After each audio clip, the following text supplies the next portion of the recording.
Hey Pratt, how's it going?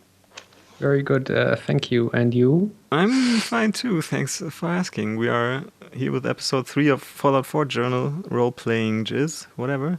There's no quiz that we did yet. Maybe we'll do a quiz in the last episode and then the name Yeah, I has its totally forgot reason. about it. Yeah, me too until now. Well, who cares? Yeah. So we thought about starting this episode again with Alex and always switching from one episode to another with who gets to start. So this time it's Alex's turn. Okay. What do you say I should play? Do you have a Um, certain file, or do you want to introduce something first? Or? yeah, so the first file is going to be Death and Fit. Mm-hmm. And it's going to be, it plays like a couple of days after he killed everybody at Corvega. And he has been like wandering around the wasteland a little bit. And then at one night he finds refuge at a settlement where they allow him to sleep. And that's where the first part takes place. Okay, should I start? Yeah, you can start. Cool. Yeah, so you can see he's sitting on the porch, and he decides to, as every day, have a couple of drinks Huh? and some drugs, and he kind of overdoes it a Oh. little bit. But we'll see that. So he has a whiskey. Psycho. Psycho's like the best stuff, right? Yeah, Psycho Jet, that's advanced shit. Yeah. Oh man. It's like Yes, crack yes. cocaine. Oh, fuck. Yeah, he's really, he's kind of lost his ways a lot after that butchering. He's just. So he's addicted to alcohol now, but he doesn't care. He takes some more bourbon. Yeah. So, and then he's like, he's pumped, right? Huh? So he decides to like totally lose his shit. And with his favorite weapon, the tire iron. And That's such he a great walks looking around weapon. at night, and that woman was looking funny at him. Whoa. So he just disposes of her. And now the settlers are pissed, Alex abusing their hospitality. And he just more or less goes, he goes crazy. He goes actually crazy. Yeah, Wow. yeah, absolutely. He's just, he's like full to the brim with drugs.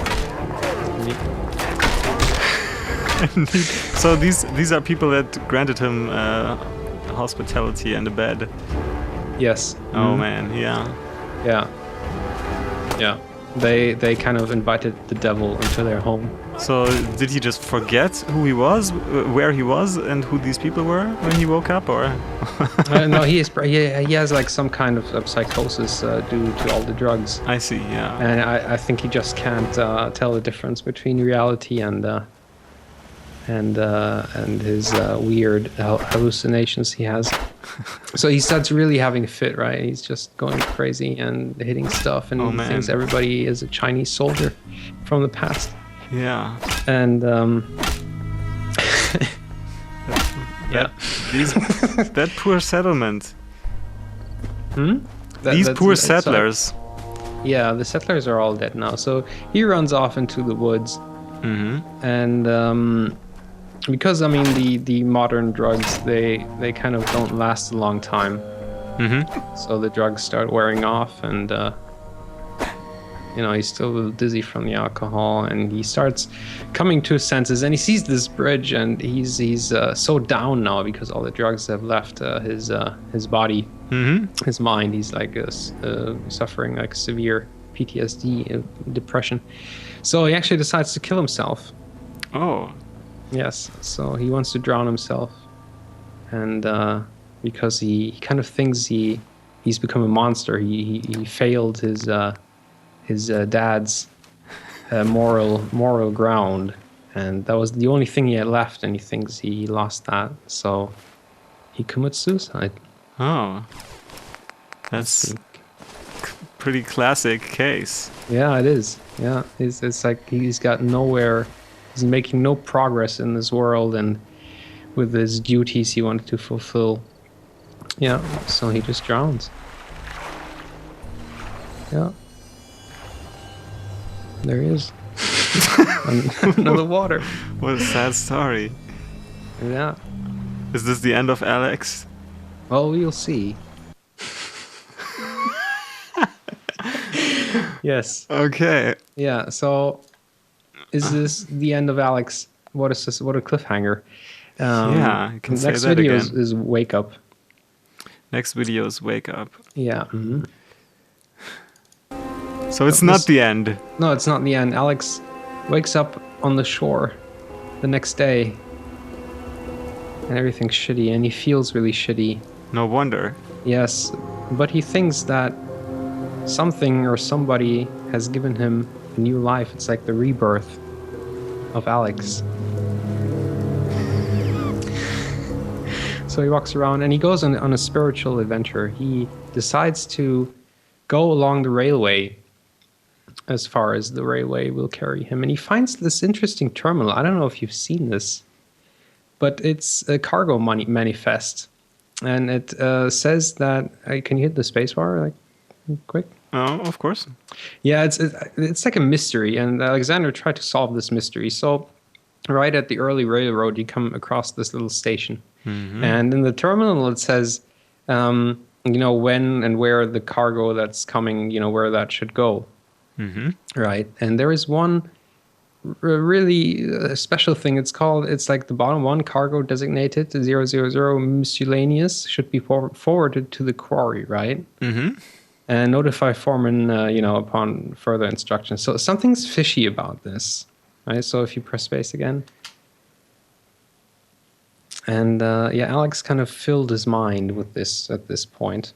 And you'll see in the next screen, you can see the manifests, and you can actually see that, there is one palette of something, but we don't know what it is. The four Yes. zeros. Yeah, I Yes. see. Miscellaneous, one palette. Yeah. And that is a weird mystery. And like the next couple of hours and days, Alex tries to solve this mystery. And he walks around the railway station. I should have made that a little shorter. But he comes to what is this? Why did I have this in the video? Yeah. What the fuck? Come on. Is not what you wanted to show? Oh, That's not what I wanted to show. I think. Oh yeah, it is. So Okay. he finds the way station. That's, I think, where they turn the Weichen. No, I don't know what that is. And he plays a tape. Something's wrong. You can't hear that probably. Track switching system. Look, 5 of them. It's a trap. Damn it, they've got us surrounded. What do we do? I'll draw them off. Give me a count of 10, then break for the tree line. What? Dutchman, There's no time. Good luck, A9. 10, 9, 8, 7. No! No! No, I'm not going back. I can't. I won't. Yeah. So I think this has something with that delivery, that miscellaneous palette. I think it has to do something with that, and we'll find one more clue right here, because he says break away to the tree line, right? And the tree line is close to here, and we find a woman called Helena, like a body, and she has a note with her, and it says, where is it? Come on. What the fuck? Come on. Not there. There it is. And it says the package arrives at midnight. Ooh. So there's some weird mystery going on here, and Alexander hasn't solved it yet, but he's going to at some point. Okay. He just wanted to show this. So there's this next thing, it's like a spiritual travel, right? Spiritual trip. So he comes across this raider base, and if you can hit spacebar just really quick. Uh-huh. And I think this is like, or he thinks this is like one of the most brutal things he's ever seen, even though he's like a butcher himself. He finds this cage, and there are two skeletons in there, and there's a radiation barrel in there. Yeah. So everybody who's trapped there would be slowly killed by the radiation. And they put Radaway in there to just, make the people survive longer. Wow. Yeah. So, that is like really, really brutal. Oh yeah. That is like, yeah, it's probably like torture. And torture is going to be a main theme of this the spiritual travel. So he finds that, and he's like, what the fuck, sick fucks, I would have never thought of something like this, right? And he not really makes the decision, but he thinks about becoming the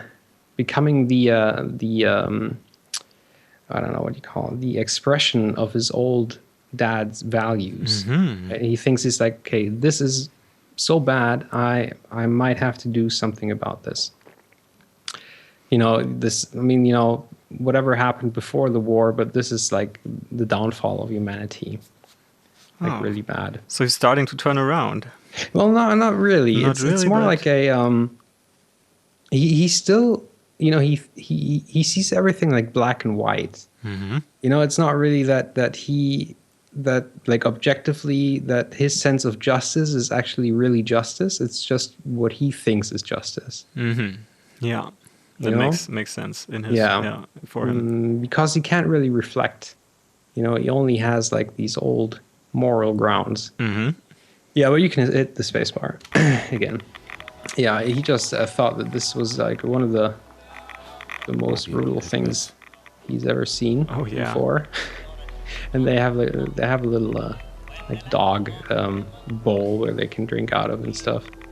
Yeah, that's pretty terrible. That is pretty terrible. But we'll come across another, or Alex is going to come across another torture scene, which this is a really weird part. So he goes along the railway and he hears a voice suddenly, and he turns around and it's actually a raider praying for one of his lost comrades.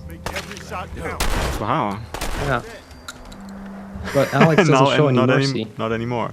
No, because that was really close to the torture scene, and so that's what I mean, right? So he has his mindset to this black and white moral ground, and he can't really differentiate certain situations. Oh, that's pretty intense scene. Yeah, that was a pretty intense scene. Yeah. Pretty cool scene, actually. I really like that. So he travels across the railroad, and there comes this another station, right? And he another way station, and he checks it out, and he thinks maybe there will be some food in there because he's really hungry. And he finds like a trap door, and he goes down there. And at first, he doesn't really know what's going on. He just sees loot and stuff, and then he notices, okay, there's a dead woman. And then he notices there is a battery and electric cables coming out from it. And there are torture instruments next to it. Oh, yeah. And so he thinks that these raiders, and there's a blood pack, to keep her alive longer while torturing. She's like all these blemishes in her face. Yeah, probably like burns from the electricity or bruises from hits. Yeah, and he's thinking about revenge now a little bit, because she kind of symbolizes his own wife that died, and that he couldn't protect, even though that was like one of the biggest parts of his life. Yeah.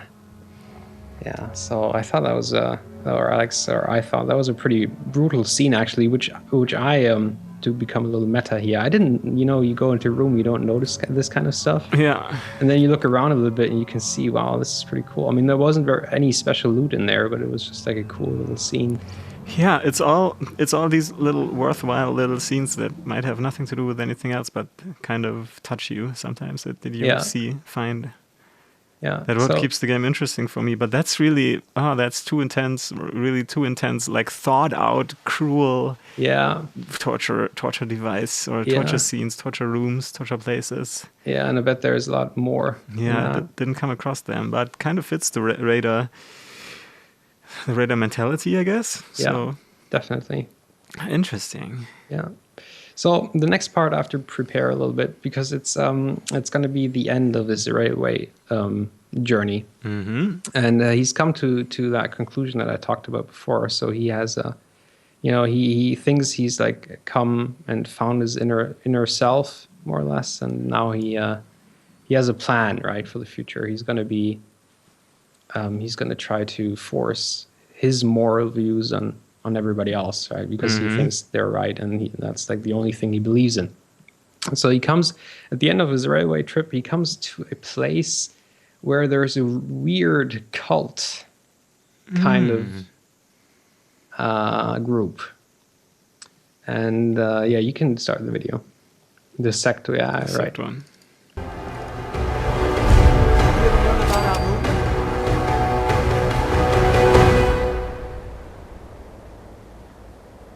You're part of a movement? That's right, friend.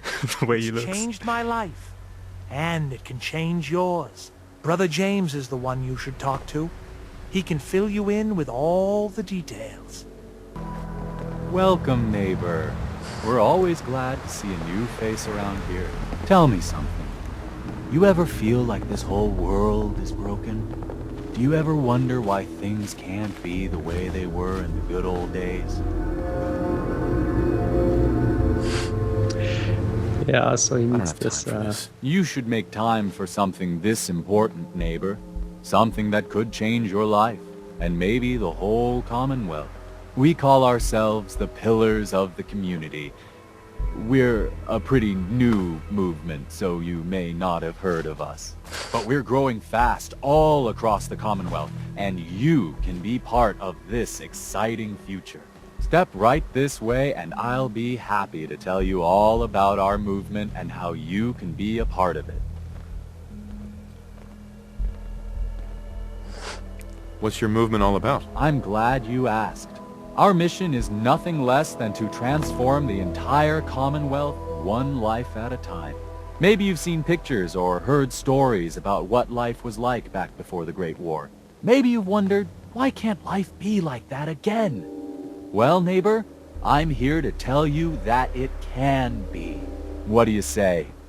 Ready to take that first step into a new life? You owe it to yourself to give it a chance. Wow. Well, yeah. So he after This way, neighbor.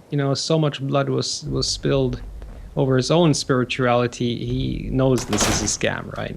And he thinks this is going to be his first real Alrighty. deed of I hope justice. you're as excited as I am. So he This is plays one the of my game, favorite right? parts of the And game. we'll see. Getting to welcome new members into our movement. The first step is simple. You have to learn to give up your attachment to material possessions in order to gain the ability to have true wealth, health, and happiness.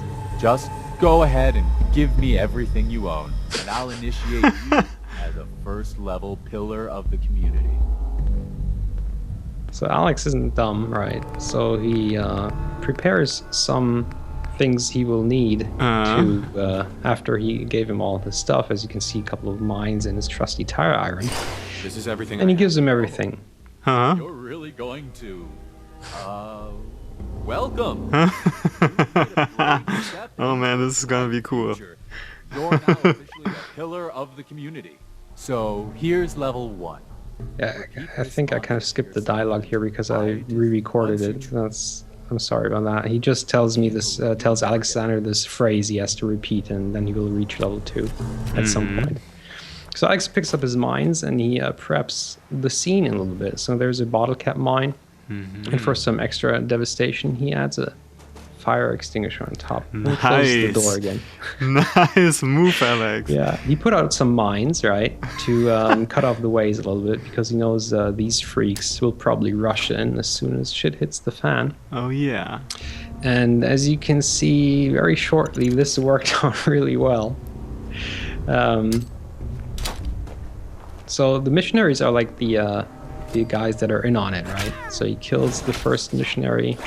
Those are like the guards, so nobody runs away. So you could hear the bottle cap mine explode. Oh yeah, I heard it. What a beautiful sound. Yeah.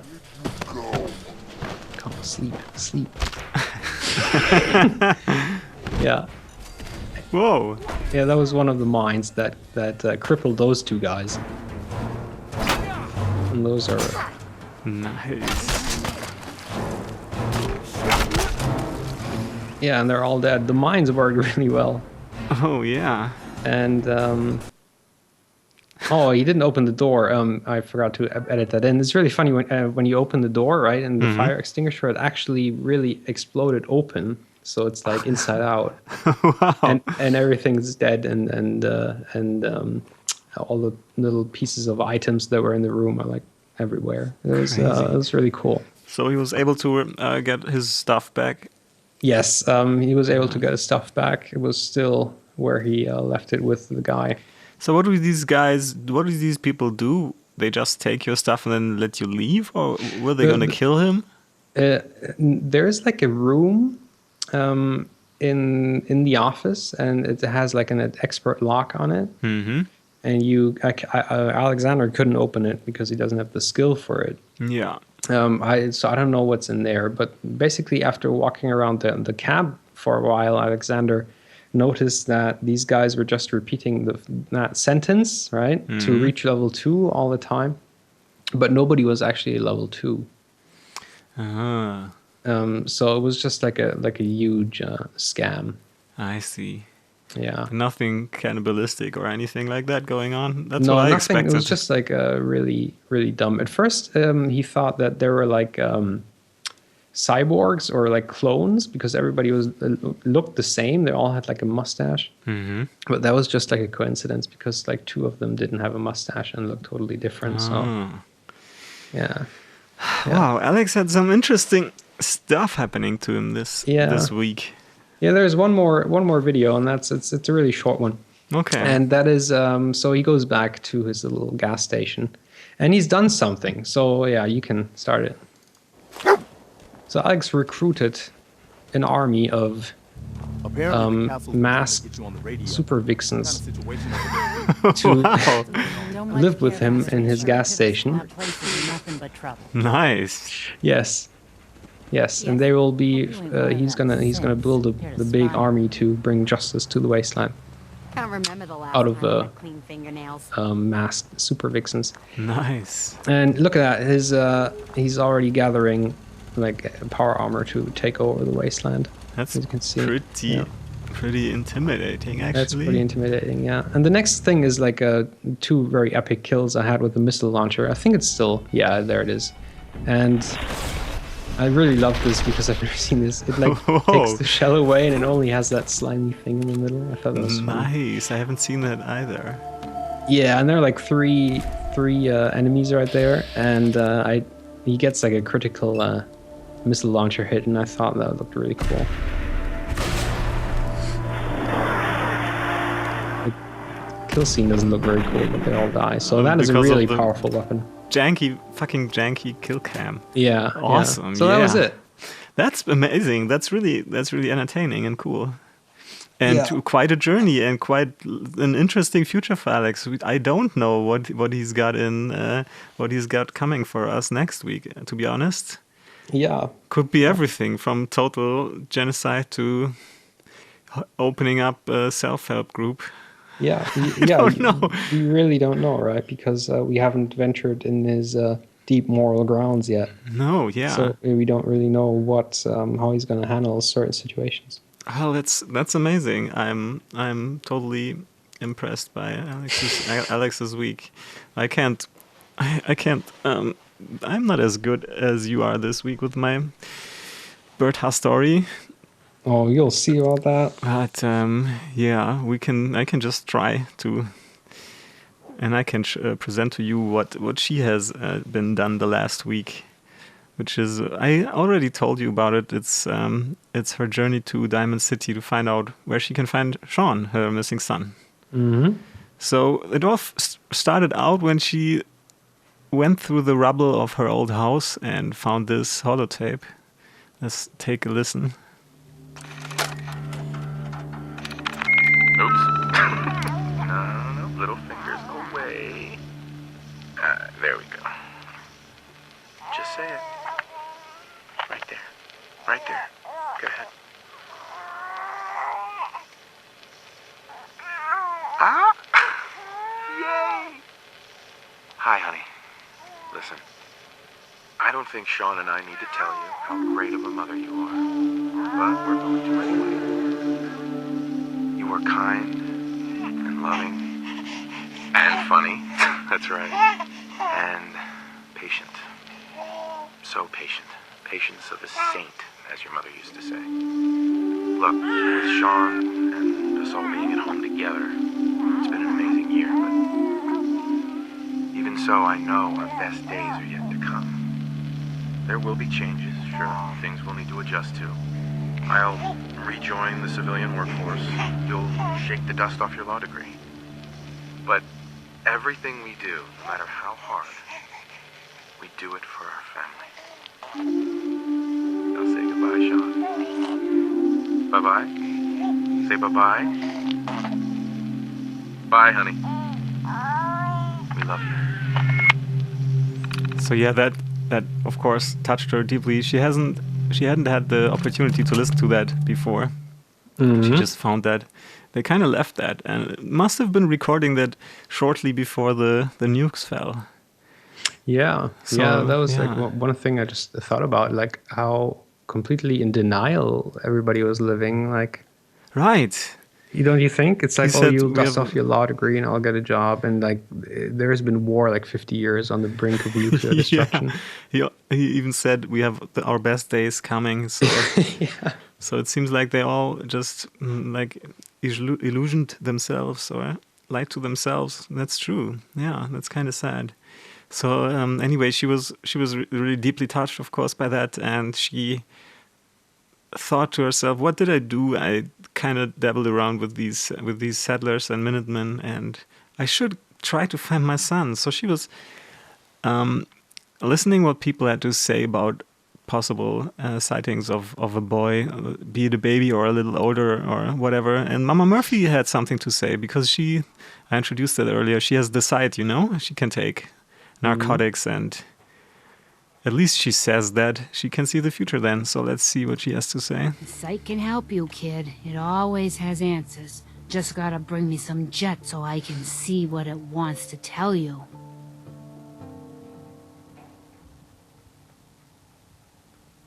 Here. I already have some. Like a little kick yourself, huh? This'll do. Now, let me ride the high to where the sight wants to take me. Diamond City holds answers, but they're locked tight. You ask them what they know, but people's hearts are chained up with fear and suspicion. But you find it. You find that heart that's gonna lead you to your boy. Oh, it's bright. So bright against the dark alleys it walks. That's what you need to do, kid. Follow the signs to the bright heart. Yeah, the bright heart in Diamond City. So that's obviously where she wanted to head next. And on her way there, Diamond City is, I think it has been a football stadium. Is that true? The diamond must be like a diamond is baseball, right? Baseball? Yeah, it's probably baseball, right? Okay, yeah. Boston Red Sox are like a famous baseball team. Oh. Yeah, that's probably it. It's probably a baseball stadium, and it has been made to a makeshift little settlement, which we'll see later. And it's in the middle of Boston. So on her way to Boston, she had a couple of adventures, and I cut one of them like into this little video. So let's have a look. This is basically on the outskirts, and she saw that Mirelurk And she's by now pretty versed in handling her sniper rifle and pretty good at handling enemies from afar and just killing them off before they even spot her, basically, because that's what you have to learn in order to survive. I think I got something. And then suddenly that came around the corner. So yeah, that kind of took her by surprise, and she didn't know what to do. But the next big friend she has, other than her sniper rifle, are explosives. Well, that was very, very powerful. Yeah, she really found a liking to explosives of all kind, to mines, to grenades, to Molotov cocktails, kind of like Alex seemingly did too. So, Yeah, he's still a layman. He just. Yeah, she's still at this point still also, but yeah, she found this laser musket somewhere buried deep within the flesh of that Mirelurk. Oh wow! It's little bonus double damage if the health of the target is full comes in pretty handy. So she just goes a couple of meters on and over that bridge and had a look at that like illuminated storefront entry, and she saw that turret and she got rid of it. Was looking around, didn't see anything else, so she went a little closer. And at first she looked there and she thought, okay, that's a statue standing there. And so she didn't really react and thought she was safe. And when she went closer in, she realized, okay, that's no statue. Oh man. So what she had to do is, of course, kill the raiders again once more. Nice. And then she went around the corner, killed another turret, and that's basically it for the safety of the store she's about to enter. So she found this little store. I think it was an apparel store, a clothing store. Yeah, Backstreet Apparel. Oh, of course she's going to defend that. Yeah, unfortunately she didn't find much clothing in there, but she found some interesting stuff. We should get going. Yes, Preston, we should keep going. So that's what she did. She went inside and she found more raiders. And they were talking, so she decided to listen for a while. Let me see. A couple years back, before I met Clutch, me and a couple of friends found a young kid on the north side of the Charles. He wasn't that young, probably around 18 or so. Anyway, after hanging out with him for a while, it started to get dark, so I built a fire. I kid you not. As soon as I lit the first match, the kid screams, "What are you doing?" and knocks the match out of my hand. He knocked the match out of your hand? Why'd he do that? Shh! Tell me a story. So, yeah, he knocks the match out of my hand. I was so surprised that I swung and broke his nose. He said he was sorry. And get this. He said he was afraid of fire. Yeah, after she heard that douchebag story, she kind of snapped and threw away her good intentions of maybe listening to what they had to say and maybe sneaking by and having a look in this place. But she just went all in, and just wanted to get rid of these terrible people. Like punching someone in the nose because he has a phobia of fire is not something that she can tolerate. So yeah, that's it for these raiders. And the dark side of Berta is coming up more and more. So as you can see, basically. Yeah, she's like, they said something wrong, so I'm gonna kill him. Yeah, I mean it's not like she wouldn't know that these raiders kill on sight. So yeah, that's true. Yeah, it's more or less her own protection. Yeah, it's for her own protection. Sweet. And there's these two options: try to avoid them completely or kill them. It's not like she could talk him out of it. Not yet. She's working on her persuasion powers, and maybe that's going to change later on. So she found that that terminal that would open up that safe. She's looking for the safe. Maybe you have seen it already. There, it's in the wall, and there's a couple of stuff in there. she's just looting that, and she's continuing to look into this place and whatever she can find in there. The first thing she finds is this little feather, which I thought was pretty cute. Pretty nice touch. Yeah, I like that the game always throws these little things at you. Yeah. And the new weapon. Look at how that new weapon just destroys everyone. Yeah. It's pretty crazy. Yeah, I mean, if you mod it a little more, it'll probably do more damage. And then, holy shit. I can't. She does not have the skills to mod weapons, but yeah. But she has the skills to open locks, and what she finds in there is this thing, Stealth Boy. And she thinks, what is this thing? The Stealth Boy? I don't know, I haven't encountered one yet. And it's basically the big lottery win of this looting in that place. So she decides to try it out, and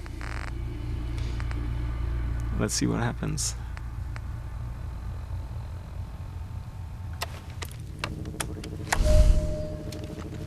She turns invisible. Preston's like, what the fuck? Where's she gone? Where'd she go? Where did General go? So even the Pip-Boy goes invisible. Everything except the glowing font. Yeah, isn't that crazy? That is crazy. Yeah, yeah, that's pretty cool. I guess you have found some of these already, but yeah, I mean, they're like in every game, I think. Yeah. But I haven't used them yet. Yeah, I think it's pretty sweet. So this is basically her ticket to avoid everything that she wants to avoid in the future. How long does one last? Do you know? I don't know. I haven't really done some extensive testing. Okay. But so, do you think the raider woman was talking about Sean, or that might possibly be true? Who knows?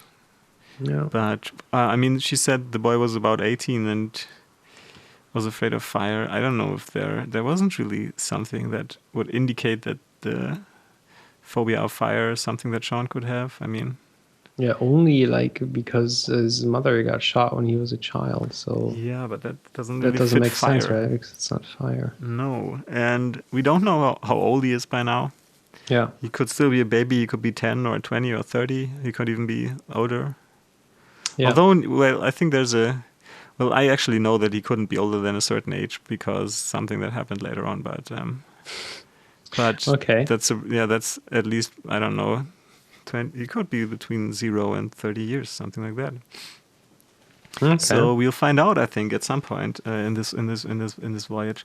But she continues to press on into Boston and looking for the entrance to Diamond City. And this is basically when she finds it. So let's have a look. I'm standing out in the open here for crying out loud. She encounters this lady she hasn't seen before. Doing my job. Ooh, just doing your job. Protecting Diamond City means keeping me out. Is that it? Oh, look, it's the scary reporter. I'm sorry, but Mayor McDonough's really steamed, Piper, saying that article you wrote was all lies. The whole city's in a tizzy. Ugh. You open this gate right now, Danny Sullivan. I live here. You can't just lock me out. You want into Diamond City, right? Yeah, she starts to talk to us and I just got here, but yeah. Tries to use Berta to get inside. And woman. What's that? You said you're a trader up from Quincy? You have enough supplies to keep the general store stocked for a whole month? You hear that, Danny? You gonna open the gate and let us in, or are you gonna be the one talking? So she obviously is a reporter writing for the Diamond City local newspaper, and she wrote something that the mayor didn't like apparently. That's something we found out in this little snippet of conversation before. Danny catches on to the bluff. Look at that sweet, huge gate. I kind of like that. Yeah. Anyway, so Mayor's inside waiting. And this is how he greets us. Slenderer. The level of dishonesty in that paper of yours. I'll have that printer scrapped for parts. Ooh, that a statement, Mr. McDonough? Tyrant mayor shuts down the press. Why don't we ask the newcomer? You support the news? Because the mayor's threatening to throw free speech in the dumpster.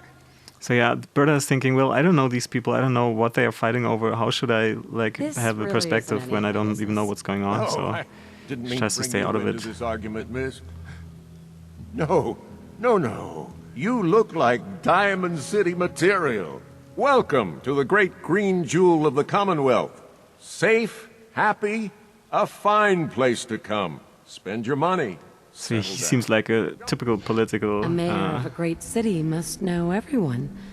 Who can help me? politic guy. I don't know how to say it. So she asks him for Sean, and if he knows how to find someone who's gone missing, and he refers her to a private dick called Nick I'm Valentine. sorry, Diamond City Security doesn't have time to help, but I'm sure Mr. Valentine charges a reasonable fee.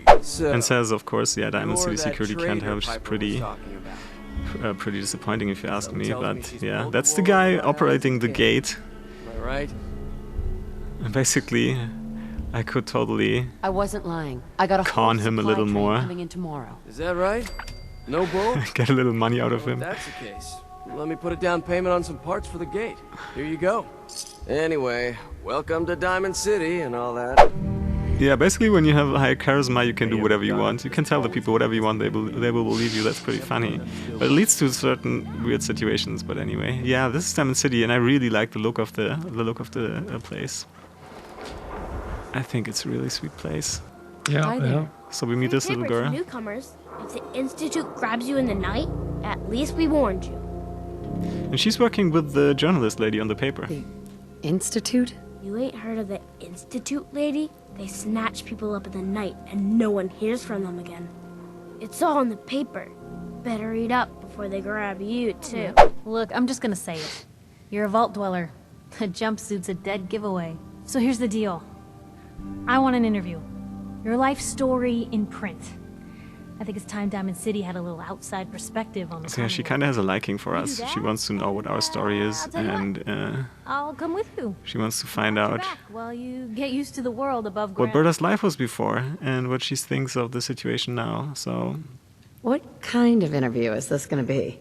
I ask you who you are, get your opinion on life out there, and maybe load up a few tough questions and keep it interesting. So basically, Berta decides, okay, we can do that interview, and then you can come with me. I would like to have like a female around me. Good. I'm pretty okay with Preston, but I think I prefer you actually. So they do the interview, and it's okay. It comes out good, and she's actually No pretty matter happy with how it. much you want to give up. That's her final statement. You have to have hope that you'll see them again, or at least that you'll know the truth. It's big, loud, full of corrupt officials and Yeah. brown-nosing citizens, but it's home. So she's coming with you now. She's a follower. She's now our new follower. Yeah. Oh wow! They seem to have like a very romantic, or it could lead to a romantic relationship. Well, maybe. That's nothing I will go into detail now, but it could be. Okay. I mean, I'm not saying that. Well, actually, Berta kind of has a problem with her because she's really on the nose. She's very burschikos, is something you would say in German. She's really upfront and tells everyone her feelings, and she sometimes doesn't think too much about if her feelings are really true or not. So she's a little too aggressive for Berta's taste. But anyways, she's our new follower for now, and we will see that in next week's episode more. What is going to that's happen really then? interesting. Yeah, so that's basically her travel to Diamond City. We should now stop the journal part. I think we are like 43 minutes in. Yeah. Should stop soon, but I wanted to say, well, I will work off the main quest as I do it, because I think we're now like in meta talk. Because I think that's what she would do. She would want to find her son Sean. Yeah. You know, the character. But I will not just show the main quest point by point the way the game lets you play it, but I would just reshuffle parts and characters and leave certain parts out, and like get a new like story arc in there that isn't actually done by the game, so that people who play the game aren't bored by it. Yeah. I just reached like level 21 with Alexander, and I went into Diamond City and then I went back out again. So I haven't done any main quests yet. Yeah. It's kind of fun to see you do parts of the main quests. Like now, that episode now was very fun for me to see that. Cool. Well, there hasn't really been really much of the main quest. It's just go to Diamond City and then I was there. City, yeah. So and then the update with finding that Nick Valentine character, who I will introduce next week, but not in the way the game introduces him to you. So if you were worried that I will just, if the viewer if you're worried that I will just show him what he played already, I'll try to put it in a new light. Yeah, that's a good idea. Make it interesting. Playing again. around a little bit with it. Yeah, and I will always get like off track and do stuff because I think most interesting for this format is when you do stuff like you did today in your clips. You mean just like coming up with own stories? Exactly. Yeah. Yeah. Mm-hmm. That's what I find most interesting. But it's that character that I chose to roleplay. She would definitely go for her son, like at least a little bit here and there. So yeah, I'll have to pursue that thread also. So I said that I would show my perks. Are you interested, or should we just leave something like that completely out? Because I don't know if it's really a good idea or not to bring that in. I don't know. What do you think? I don't know. I mean, maybe it's a little. It's a little immersion breaking, probably, right? Yeah, maybe like after a couple of more hours, Yeah, maybe, yeah. So we could more or less guess what kind of perks you have. Yeah, I like that idea. So now it's deleted. There's the quiz. Yeah, maybe. Yeah. Okay. So that's it for this week. Do you have anything else to add? No, I don't have anything else to add. Well, cool. Then that's it for today. It has been fun again. Looking forward to next week. Yeah. Thank you for watching, and bye-bye. Goodbye.